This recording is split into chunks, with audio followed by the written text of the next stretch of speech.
Welcome back to SportsVibe. Second part of this episode, we're going to be shifting over from baseball to talk about some NFL training camps right around the corner. Also going to talk about Wimbledon as we're in the finals of that. Recap the women's final, the men's final, some NBA Summer League, and maybe even talk a little bit about Sabrina Ionescu's record-setting three-point performance. Never seen anything like that. Let's just get that right off the bat, actually. I mean, she hit every single three except for two of them. I think she made 20 in a row. I mean, I don't think I've ever seen that even from Steph Curry. It's a different game, but I mean, just impressive shooting. I mean, Oh, well, what's a different she just game? put on it. I mean, it's like a different. It's the same game, it's a different ball. I guess that's what I was trying to say, like a different three-point line. But still, I mean, it's very But impressive what she the did. game itself is the same in terms of things. First of all, the highest 3-point contest score was Tyrese Halliburton and Steph Curry with 31. Sabrina 31. Ionescu Yeah. got 37. She missed the money ball on the fourth rack, which is the last ball on the fourth rack. She missed that. She missed the very first shot of the whole 3-point contest in the final round. She hit the two starry balls, which in the NBA is the Mountain Dew ball, which is Right that at the Mountain Dew. Steph Curry range shot, if you will. She switched both of those with ease. You can argue that the ball is slightly different, but that's how the WNBA is played. I mean, women Mhm. can't dunk. If they lowered it to 9 feet, it'd still be the same game just because the modules, you can look at tennis, right? You mentioned Wimbledon. Well, what's the difference between women's tennis and men's tennis? What's the difference between, it's the same. Men's tennis plays 5 sets. Women's tennis plays three. Exactly. But when you're talking about the best, well, first of all, why is that? Why do the women play 3 sets and not five? Well, win 2 out of 3 instead of 3 out of 5. There's no need to. Now you can argue in golf, they have the women's box and they have the men's box, so the women can't hit the ball as far. That's fine. So again, you take that principle into basketball. First of all, the ball's only 1 inch in terms of circumference smaller. So it's not that big of a deal. But why? Because you got a 6'3" man who can palm a basketball, and maybe not all the girls can palm a ball. So they lower it to be able to do the same skills. Mm. In terms of shooting, I think it's not a stretch to say Sabrina Ionescu is going to be the best 3-point shooter in WNBA history. They asked her that yesterday, and she said, I don't think I'm the best, but I'm working because I want to be the best. She's very close with Steph Curry. She was extremely close with Kobe Bryant and is still very close with the whole Bryant family, Vanessa. She's very close to Gigi, obviously. Unfortunately, Kobe and Gigi passed away, but she's going to be the best shooter when it's all said and done. She has more triple doubles than anyone in college, whether it's men's or women's, and they compare both.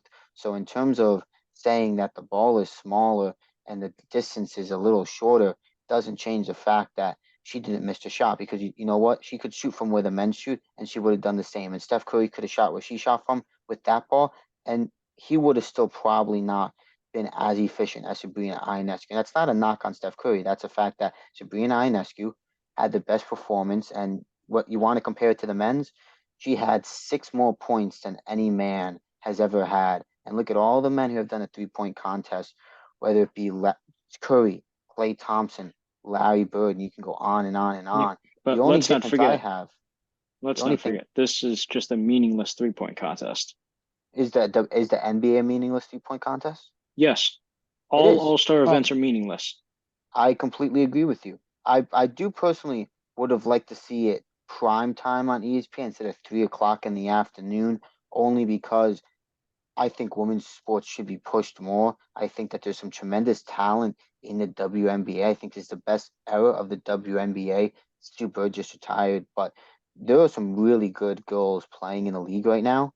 And the fact that NBA Summer League, which is also meaningless, gets Yes. priority just right. because they're men over a women's 3-point contest and skills competition is bogus in my mind because it's not going to take 3 hours like the men's. It took an hour. They had the skills contest, they had a 3-point contest, and they went home. I Obviously, mean, there's no dunk contest, and they don't have all the extracurricular activities in between. for me, honestly, it doesn't really matter because like NBA Summer League or WNBA, for me, like especially these All-Star events, in the end, it's still the same opinion for me. I really don't care. I'd rather watch my next door neighbor mow his lawn for the next 45 minutes than watch either of those two events. I seriously would. I think Yeah, I mean, watching a guy mow a lawn would be pretty boring compared to someone setting a That's kind historic. of my point. The WNBA All-Star events and the NBA Summer League events, they're extremely boring. And that's who like when the number one pick, Victor, like he plays only like the first game and then he gets shut down afterwards. That kind of drives down the incentive to actually watch it. Well, yeah, I he don't only think played that two there's any games. more incentive to watch it if he had played or not. If you're a big basketball fan and you want to see what your team is doing, then you see it because what he's playing against in the summer league, it's a glorified college team essentially. And well, you can imagine what he would do, right? He struggled in the first game, said he felt lost on the court and he didn't know where he Hmm. was, which to me is just a bogus comment because it's basketball. You know where to be. Maybe I could understand if the language was a little difficult and he didn't fully understand. I could get that right. He looked pretty solid in the second game, but Yeah, what do you he have you like know 27 or something? yeah, but he made Yeah. some comments about how there's more space in the NBA, which is true, but how Europe is more physical and other things, and I think he's a bit ahead of himself. And I also Even think Yeah, that it's like not played Luca real said the NBA same like basketball yet. Luca said the same thing, except there's a difference. Luca's actually established himself on the NBA court. I agree. Like What is Victor it? hasn't even played 5 legitimate seconds on an NBA court. He has been in the news more because of the whole Britney Spears incident than he has been for his play on the court. Also, what's going to happen when he has to play Nikola Jokic? What's going to happen? What's going to happen when he has to play a guy like, Nick Claxton, Jad Allen, Mitchell Robinson, Bam Adebayo, guys who have size and physicality? He's a twig. Don't get me wrong. He's a Hmm. tremendous player. I think he's going to be a very good player, but he's on a team with no help. So when you have nobody to help him, and he can be physically bullied around. You saw it in the U19, U20 FIBA championship last year. Kenny Lofton Jr., who is now on Memphis, just absolutely bullied him. And Lofton was about 6, 7 inches smaller than Victor Wembanyama, but he was so physical he was able to just body Wembanyama out the way. So I think he's a bit ahead of himself in terms of talking. But I would agree, summer league's boring. I saw a highlight. It was the guy was at half court, went to pass the ball to one of his teammates.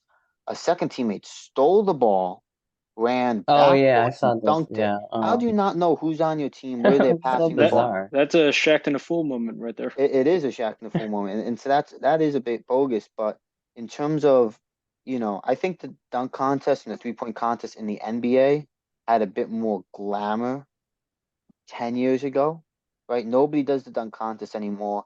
You get one or two good Because no one shooters in the I cares. 3-point agree. contest. Well, it's not they don't care, but also there's no incentive to do it, and you don't want to get hurt. I don't think you're going to get hurt doing a 3-point shooting contest, but it can get you I out of rhythm. don't know, like maybe at most you'd like strain your bicep or something. But even then, that's In something the you dunk don't want to contest, do. you could get hurt in the dunk contest if you're trying to do some crazy move and you'll get hurt. And yeah, the Mac McClung story was cool, but That the was guy really played one. cool. Yeah, for He played sure. two NBA games, so who cares? Yeah, yeah, And I so I see your agree with point. you there. But in terms of the WNBA, there's such a push to make it a more watched sport. I do think that the skills contest and the 3-point contest to them matters because they don't have the flashy dunks. They don't have the highlight plays. So to have them be able to go out and highlight their skills and highlight their shooting ability will only enhance the sport's growth in America. And again, that's why I believe that instead of having a random summer league game on TV with players who will never play in the NBA, they could have just had that early in the day and on TV had for an hour because that's all it took. Even if it was on ESPN2 and not ESPN, the main ESPN, which it should have been anyway, but to have the girls highlight their skills because it was prime time. And even if you're at a restaurant and you put on, they have ESPN on a TV, or you're at home and you put on ESPN and you see a girl make 20 some odd 3-pointers in a row, you're going to get hooked just for that 30 seconds. Or 90 seconds, I think, is all they get now because they added the two Curry range balls. And so again, I think that the farther the more you highlight that women's sport, the better it's going to get. And the WNBA is growing in popularity. Basketball for women is growing in popularity. The women's college basketball is growing in popularity, and there's no incentive to go to the NBA. When you look at Aaliyah Boston, who was on South Carolina, the star player for South Carolina for years, she left after her junior year to go to WNBA. She could have made 3 times as much money in college than she is making now.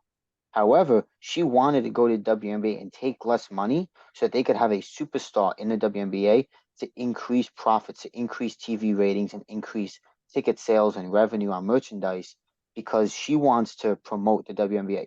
Paige Beckers has played, I think, maybe 25 games in her first 2 years in college. She will be lucky if she plays a full season this year coming off an injury, but she's going to go straight to WNBA because they need that. Caitlin Clark is going to go. Angel Reese is going to go because they need these great young talent in the WNBA to promote it. And I think that in 3 to 4 years, you can look back on this conversation and you're going to see that the WNBA All-Star game and skills contest will be primetime, and that I think a lot of people are going to care about it because there's some great talent in women's basketball in the WNBA already and in college especially. And, in 3 years from now, if you have a 3-point contest with Sabrina Ionescu and Caitlin Clark, that's going to be much see TV.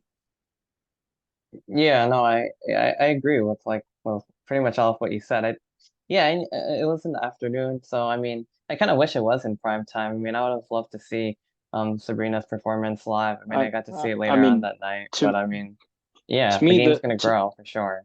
I mean, to me, the must-see women's sport to watch was the Wimbledon final right now. That happened today, and I will say, well, this was a different type of history we saw. This was a different type of history. Marketa Vondrousova, probably butchered that name because I don't know how it's pronounced in Czech, but she is the first ever she's the first ever female who is unseeded during the ladies Wimbledon and has just achieved victory, and that's in straight sets, 6-4, 6-4 against her opponent Jabeur. And Jabeur played a very solid game today. I mean, very solid match, I should say, in terms of tennis. But like, to me, this was the women's sport that matters to me significantly more. Like, I don't really care about the WNBA, honestly. I don't know. It's just not that appealing to me. But women's tennis is something that I've always enjoyed watching. As I said before, like, me and Arnav were big tennis fans, and I grew up the first vivid year I can remember watching tennis. It was when Kim Clijsters was facing off against Serena Williams in the U.S. Open final. I believe that was 2008, if I remember correctly. That might be 2009.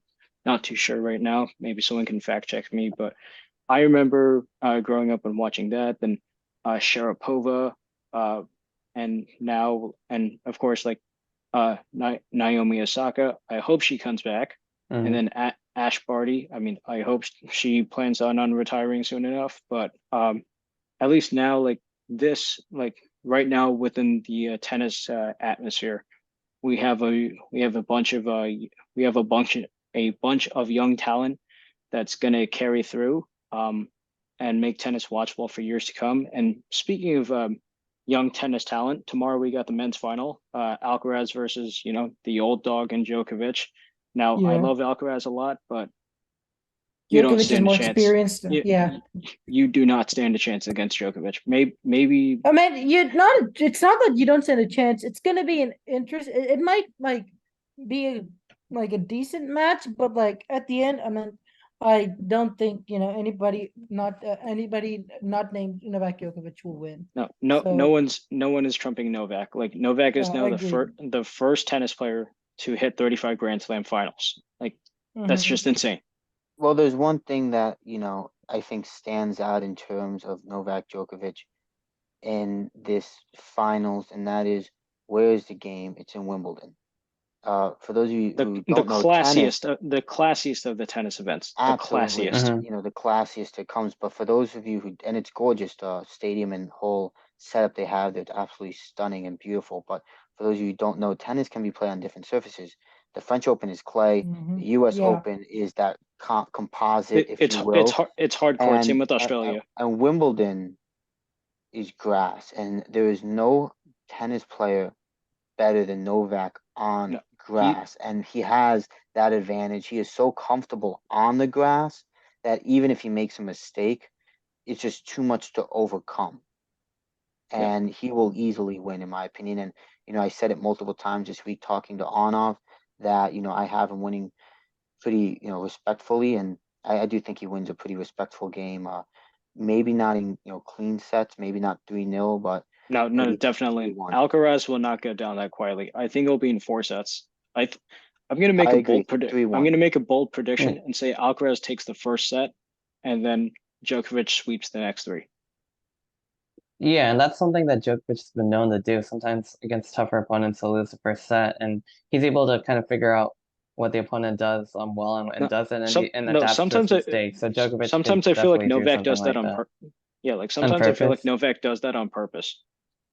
Yeah, I mean, yeah, because he wants to like test out his opponent's strategy, and so if he ends up losing the first set in the process, sometimes it makes him a stronger player coming through. And Djokovic knows how to win the tough points. He knows how to like where the margins are, and he knows how to always bounce back from his mistakes. Mentally very strong, so he won't let a small mistake get in the way of him, winning the match. And that's what really separates him from a lot of these other guys. I mean, with Nadal and Federer kind of on the decline. I mean, Djokovic continues to win majors. He's won 23. Federer's Well, done. Federer Like, retired, right? Yeah. unfortunately, Yeah.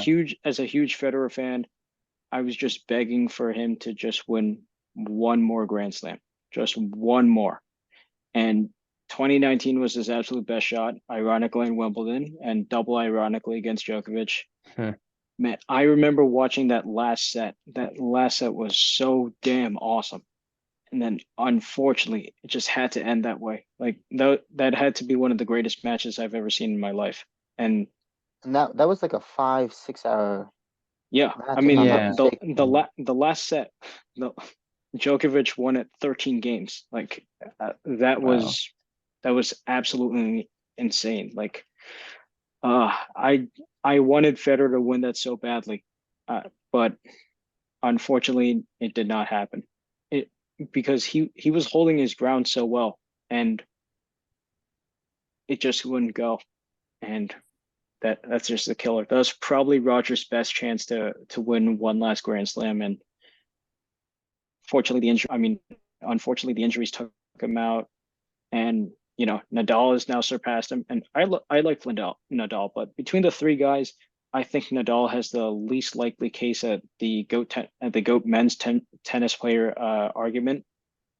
But yeah, I mean Djokovic, in spite of what's happened over the past few years, he still remains legal. He's still unstoppable. And you could argue he's still in the prime of his career, even though he's 35 or whatever. Like he's still got a lot of tennis in him. So Hmm. even though we have guys on the up and coming like Alcaraz, Casper Ruud, Tiafoe, Yeah. and all those guys, Djokovic is still the king of the hill, and it will remain that way until he's comfortably dethroned, which I don't see happening for another couple of years. Yeah. Yeah, I agree. What I will say is I think Alcaraz could make this game interesting because I believe he's like kind of the one player who has enough talent to really push Djokovic. I don't think he'll beat him, but I wouldn't be surprised if this goes 4, maybe even 5 sets. Last game in the French Open when the two of them played, Alcaraz ended up having cramps and things like that that kind of derailed him, and he still took the first set. So I mean, this Well, time if that doesn't happen, I expect a pretty competitive match tomorrow. yeah, I mean, like Alcaraz plays an extremely physical style of tennis. Federer relied more on well, can't really say witticism, but like he relied more on like deceptionary tactics. Like Federer's the type of guy who's like let the opponent tire himself out. But Alcaraz, he's just going fully in on every single point. And, I Yeah. truly respect that because, if you're not trying to win every single point, then what the hell are you doing? But I don't know. I feel like his style of tennis, it's going to be, I don't know. It, it could maybe affect like the way he plays in the next few years, but Right now he's young, so he should be good. Like Alcaraz is he's definitely gonna be like really, really freaking good. Definitely. Yeah, he's probably going to be one of the next up and coming players of the next generation, probably even above all the other guys you mentioned, like Rui Tiafoe. Chris Eubanks had a huge performance in Yeah, Eubank too. Wimbledon, losing to Medvedev was also, one of those guys. Yeah, Medvedev, and then of course Medvedev losing to Alcaraz, of Tsitsipas, course Zverev. Yeah, there's so Tsitsipas many is guys. Yeah, no Tsitsipas is a nice talent, but the thing is he's just a he always joker. loses, No, like he way doesn't lose. earlier. No, Arnav, he doesn't lose. He chokes. He chokes. Yeah, it's like every single time he'll be leading and He then he'll lose the match he blew his before the best major chance. stages, No, usually. he blew his best chance in the French Open final, and he hasn't been the same since. Yeah, I agree. He hasn't been back to a major final. So, I mean, I was really impressed with Eubanks. And yeah, I mean, I think Djokovic is still the guy to beat in men's tennis, probably for the foreseeable future, including tomorrow. I mean, the way he keeps his body in shape, and I mean, he's going to be good for a long time. And it's interesting to compare it to the women's game where it seems like a different woman wins every single tournament. Like, this time unseeded Serena isn't here to Vondrousova. win. Serena isn't Yeah, here to win she was like all these winning like tournaments anymore. mhm. Exactly, and that's a huge reason why, because Serena Williams was at the top of her game for such a long time, winning so many majors. She still has 23, which is the second most all time in the women's game. So I mean, but now it seems like it's like a different woman, like almost every single time.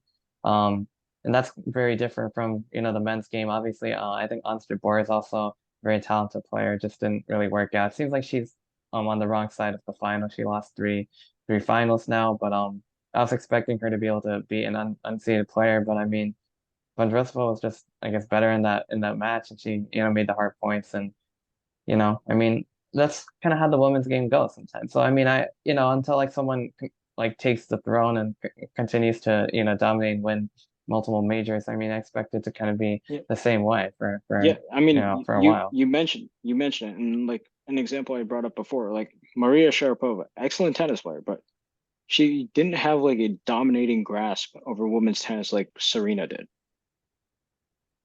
Yeah, that's true. Yeah, I guess she was kind of more like a little overshadowed. Like Serena was much more dominant, and she was not as nearly as dominant in terms of majors or anything like that, despite being a very good tennis player.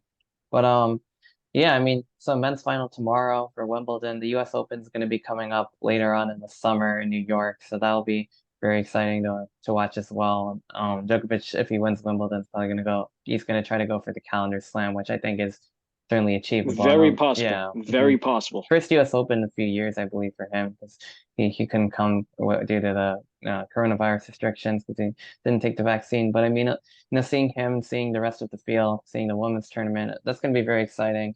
Um, but you know what else happens around that time of the year? The NFL season.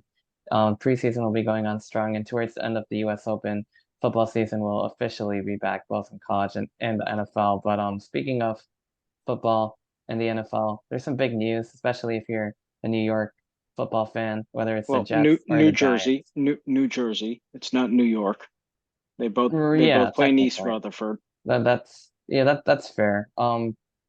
But I guess we could start with the Jets first. I mean, first of all, Quinnen Williams just got a huge extension for, I believe, And what my uh, opinion on that is he's good, but not in the range of like $25 million a year good. I mean, like it was only this last season that he put everything together and saw him become that dominant, interior defensive lineman. But there are players like Chris Jones who, is holding out for a much, much, much deserved extension that I think should probably be paid higher than him. I meant like Chris Jones, I mean, he single-handedly won the Chiefs the AFC Championship game. Like he could not be stopped No, at no, no, all. no. I think the Bengals' stupidity on their defense in the yeah, last that 50 was seconds won the Chiefs the Well, game. I meant like why did the Chiefs have the ball in the last 15 seconds? Chris Jones had 2 sacks on that last drive, I believe, to force, the Bengals to punt. So he was very, very responsible for, causing that in the first place. And then, he had, I think, 15 and a half sacks during the regular season. that's a guy that you can give $25 million a year to and be happy with. Quinnen Williams, I saw a stat. They're last in the defense. They're last in sack defense if he's not on the field, but first when he's on the field. I mean, that's good, but like you still need a lot more production from a guy that you drafted with the 3rd overall pick. I mean, like players like Max Crosby, who were drafted 3 or 4 rounds later, he's had a lot more sacks than Quinnen Williams. Well, That's just that's not also something because you want to see. like the Raiders have no one else to do the sacking except for Max Crosby. Like the Raiders front defensive line is pathetic, with or Yeah, without but Crosby. yeah, I agree. That's fair. But like at the same time, right? I mean, if you're going to use that logic, right? I mean, the Jets didn't have many players in 2020, 2021 to use. Why did Quinnen Williams, use that? I mean, I understand that edge and interior defensive linemen are completely different positions, but if you're drafting a guy like that, you have to rely on him to be, a disruptor every down. And like, look at Nick Bosa, who was selected 1 pick above him, right? He won DPOY. So I mean, like, you have to be wise in your spending. I mean, like, the Jets are clearly showing a long-term interest in him, but he needs to like start to earn it. Is my point. I Well, think I he mean, has earned it. I think he's completely earned he's it. earned it. Yeah, he's earned it. There But there maybe like, have been injuries to him throughout his yeah. career, and yes, I think that early in his career he did not play to the level that, I think most Jets fans should have expected. But in terms of giving Chris Jones the same amount of money, Chris Jones had 30 tackles, 15 and a half sacks, 2 forced fumbles. He's 29 years old, and Quinnen Williams, who had 35 tackles, so 5 more tackles, only 12 sacks. Again, he did miss a few games, and 2 forced fumbles, which is equal, is 25 years old. So there's more youth there. By the time Jones would be done with the contract, he'd be, low to mid 30s, where Quinnen Williams is not even going to be 30 yet. So there's a lot higher upside on a Jets team that didn't have a lot of help when he first came, and now they do have help in CJ Mosley. They have guys on the well, outside that's in assuming Sauce CJ Gardner and Mosley DJ can Reed. stay healthy again, because the first 2 years he signed his contract, he did nothing on the field, and he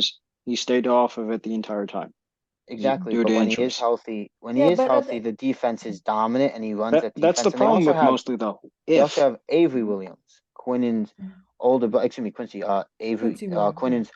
Avery Williams was another linebacker the Jets had. Excuse me, Quincy Williams, Quinnen's brother, who they locked in for 3 years, and he's a phenomenal linebacker himself. And again, just talking about Max Crosby, you are talking about in terms of sacks, he only had a half sack more than Quinnen Williams. He had 1 more forced fumble. He had 58 solo tackles compared to Quinnen's 35, but that's expected because you're not going to run the ball up the middle when you have Quinnen Williams there, but you can run the ball to the outside. It's a lot easier to double team on the inside unless you're doing a Well, I nice mean, pull I'm not design on talking. a stretch run. Yeah. And yes, Crosby's a tremendous player, and I think he has, people like to throw around, he has that dog in him a lot. But if you watch Max Crosby play, he does, and he got in the face of Patrick Mahomes and caused Mahomes to, get very animated back in his face. It's very hard to get Mahomes, a player of that level, worked up like that, because all Mahomes has to do is just throw a big touchdown bomb and basically just say, well, in your face, what are you going to do about it? You can't do anything. I'm the best there is. Well, So I but would like absolutely Crosby say has Quinn been, Williams yeah, deserves it. Crosby has been more consistent over the last few years, and that's what to me separates him from Quinnen Williams. I mean, like he's been much more consistent on a team that has, since the 2000s really has lacked that, that strong defense that I mean, like they've been in the bottom 5 of the league in almost all defensive categories since since the late 2000s. And for a guy of his caliber to be playing at that level for so consistency, that's what separates him. Quinnen Williams, he's a great player as a Patriots fan and an Alabama fan who I've watched firsthand. He is a great player, but I think that the Jets needed to, he needed to show a little bit more consistency before, giving him almost $100 million. So if you were the Jets general manager, Joe If I was McDouglas, Joe Douglas, if I if was you were Joe Joe Douglas, Douglas, what would you have done instead? Because you're talking about a player that you need on the field and was more than ready to hold out. well, I was okay. Well, you have the 50-year option, right? And then after some of Rogers' cap hits dries out, you can extend him then, you don't have to give him 25 million. Maybe like 18 or 20 million dollars a year might, probably be best. And then He after probably a wouldn't while have we can taken come that. back to it. He wouldn't have taken it, but that's what he deserves, really. I mean, I mean- he is a great player, but like $25 million a year, you have to pay Aaron Rodgers. You have to pay, you have to pay all these other players. You have to pay Quincy Williams, in But a it few all years. fits in the cap. You're talking, he's getting Yeah. $25 million right And- now, and guess and what? it's It fun- fits in the cap. And it's funny when you brought up the 50-year option example. This is and Arnav, you would know, this is exactly what the Giants ignored last year with Daniel Jones. And let's be real, and Yeah, Arnav. and we can move to that, right? Yeah. Yeah, well, Mhm. Arnav, first thing, be realistic. Daniel Jones is not a $40 million a year quarterback. Let's get that first. No, started. I agree. I've said that Everybody myself. agrees. Yeah. He's not a Yeah. $40 million a year guy. No. He's I maybe mean, at 25 to 30 million. Yeah. He doesn't. No, Yeah. No, even 30 million is too much. I'd probably Maybe go like 20, 25. But Yeah, anyways, but 25, yeah. 25 anyways, to 30, I would say. yeah. Yeah. Anyways, point divulging before you get off track. Okay. Like this is exactly what happened. Like Kapil, like funny you brought up the 50-year option because it's like this is exactly what happened when the Giants opted to basically let Danny play his 50-year out. And Well, they didn't. They didn't. They didn't let us. Sorry, they declined it. didn't. Yeah. But so they declined the 50-year option. So he just basically balled out, and he basically held the Giants hostage for $40 million a year, even though he deserves maybe at most half that money. Well, like let's be realistic here. And now Daniel look Jones, what's happening. The Giants have less than 48 hours to get, one of, probably one of a top 5 running back when healthy. And they don't have a lot to go with. I mean, like, since Jones isn't on his rookie contract, you're gonna have to, fit a lot of Jones in now whenever you pay Barkley's money under the cap. I saw a report that's saying that around $20 million is not going to get the job done for Barkley, guaranteed. You don't have much money. I meant, like, if you're going to extend Barkley, you have to extend Leonard Williams, and you don't have much time to do that. You have at most 48 hours to do either. So if you don't mind me asking a question, the report you heard, 20 million guaranteed over 19 the million. over I the think it was contract or per 19.5, year? yeah. 19, No, yeah, he 19 or 20. no, it's a In the- report in- saying that he turned down a $19 million guaranteed. Yeah. I think that's total, But that's including not like 1 year. multiple That's years. Yeah. per total. That's multiple. Now, Yeah, that's what Right. the Giants have offered, Saquon is looking for a $16 million a year deal. The Giants originally offered 10, 12, and now I believe the Giants have offered 14. He really Yeah, the wants to offer is hold the up to 16. 14. Here's If I He why was- doesn't the deserve the Giants 16. Here's If I why the was Joe- Giants if have I the was- advantage, though. Barkley has made it very publicly clear that he is willing to sit out. If Mhm. Saquon Barkley does not play this year, it does not count as a year of service time. Therefore, the Giants can not only franchise tag him next year, they can also franchise tag him the following year. And if Saquon Barkley just And decides save to money sit- on the cap. exactly, Yeah, well, and so if the first of all, Giant, if Saquon just decides I'm not going to play, and he franchise tags next year, he's going to only hurt himself. He got a more than reasonable offer. The running back market, and that's another It's thing gone. that has to It's be taken into gone. It's consideration. gone. It's Running gone. backs are a dying position now. Look at what They're- Isaiah is- Pacheco was able to do this year with the Chiefs. The running back is a dying position. You need a good running back, but you can draft a good running back late in the rounds and still be fine. Yes, which is why I'm not which is why denying I Saquon's questioned talent. the Steelers' Najee Harris pick from a couple of years back. I'm not denying Well, the to be talent fair, Saquon has, but the Jitesh, market is dictating that. Same thing with Daniel Jones. The market dictated the contract, and the Giants feel very comfortable with him. I personally, as a fan, do not think he is going to lead them to a Super Bowl alone. He needs help. I think that's very clear, especially in terms of wide receivers. But the market is dictating the contract, and they feel that they needed to keep him on the 4 year. It's not a 10-year, right? It's only a 4-year deal. And if it doesn't work by the end of that, then they move on. But at least they gave it a full try under Coach Dable and the organization. Mhm. Yeah. Same thing with I Quinnen agree. Well, Williams. remember, The market Dan- dictates the yeah. contract, and they feel that when he's on the field, Mhm. they're significantly better, and that they can't just let him go and have another player come in and feel the same type of comfortability on the field. Yeah, because this Daniel Jones deal is basically 2 years at $40 million. After that, they can just move on with minimal cap space. Are you trying to fit Saquon Barkley into that? That probably remains to be seen. If I'm Joe Shine, I'd probably give him 4 years, 55 million. That's around 14 million average annual value, with around 25 million guaranteed, and that's going to be the final offer. You just can't pay more. You forget one thing, Kapil. Like, this is the NFL salary cap. way different than like hockey salary cap. Way different. So we can't assume that it's exactly the same likeliness. Yeah, well, it's a Yeah. good conversation, but we're about out of time, so less than 40 hours to go for Saquon. And thanks for listening, and we will see you next week.